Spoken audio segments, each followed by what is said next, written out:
MB Kedah berhentilah mencari helah. Pentadbiran Kedah sama ada yang sekarang atau sebelum ini tertakluk kepada dasar persekutuan dalam hal penggunaan tanah dan itu membawa kepada kadar kemiskinan yang tinggi di negeri berkenaan. 5 hari lalu dalam satu kenyataan, Menteri Besar Kedah, Datuk Seri Muhammad Sanusi Mat Noor menegaskan bahawa Kedah merupakan jelapang padi negara dan memiliki kawasan yang luas tetapi diarah untuk bercucuk tanam padi.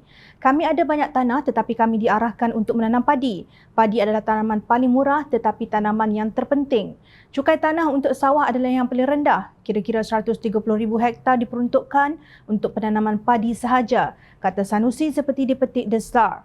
Atas kenyataan yang sangat dangkal dan tidak berasas itu, Sanusi diminta bermuhasabah diri selepas mendakwa negeri jelapang padi itu diarahkan menjadi miskin.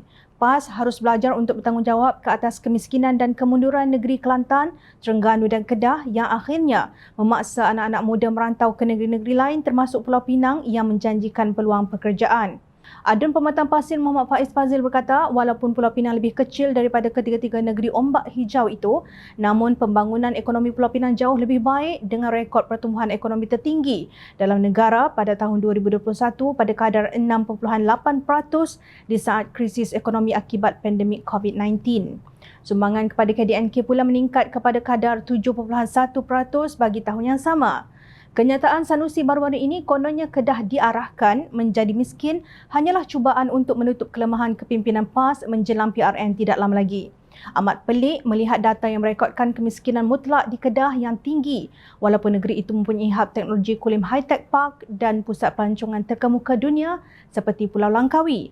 Setakat 2019, kadar kemiskinan mutlak di Kedah adalah 8.8%, Kelantan 12.4% dan Terengganu 6.1%. Sebaliknya, kadar kemiskinan mutlak di Selangor dan Pulau Pinang adalah masing-masing 1.2% dan 1.9%, tegas Faiz dalam satu hantaran di Facebook beliau semalam.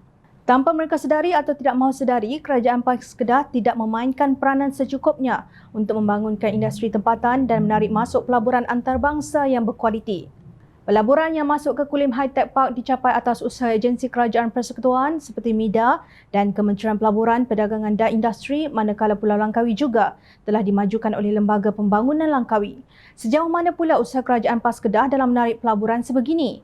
Kenyataan Sanusi seolah-olah menyalahkan industri penanaman padi atas kemiskinan Kedah ibarat menyalahkan para pesawah atas kemunduran negeri itu yang berpunca daripada kegagalan pentadbiran PAS sendiri. Sanusi mengeluh Kedah terpaksa menyediakan 130,000 hektar tanah untuk penanaman padi iaitu 13.8% keluasan negeri tersebut. Namun ini tidak jauh berbeza berbanding Pulau Pinang di mana tanah seluas 12,100 hektar ditanam padi iaitu 11.5% daripada jumlah keluasan negeri Pulau Pinang. Lebih mengagumkan, Pulau Pinang mencatatkan purata penghasilan padi tertinggi di Malaysia pada tahun 2022 mengalahkan Kedah. Jika Pulau Pinang boleh menjadi salah satu penyumbang ekonomi utama negara tanpa mengabaikan sektor pertanian, mengapa perlu Sanusi mengeluh soal Faiz? Justru rakyat Kedah, Kelantan dan Terengganu perlu menilai betul-betul parti manakah yang harus dipilih bagi mentadbir di peringkat negeri. Kesejahteraan hidup rakyat bergantung kepada pertumbuhan ekonomi sesebuah negeri. Satu undi untuk PAS dan PN adalah satu undi untuk anti kemajuan. Kesungguhan politik kerajaan perpaduan membangunkan ekonomi negara dan kepesatan ekonomi kerajaan PH di Pulau Pinang dan Selangor perlu dijadikan sandaran PRN ini. Sanusi perlu berhenti mencari helah dan salah orang lain dan belajarlah untuk muhasabah diri yang sangat dianjurkan dalam ajaran Islam.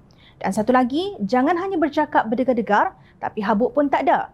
Projek berbilion-bilion hakikatnya hanya ting kosong yang berdengung.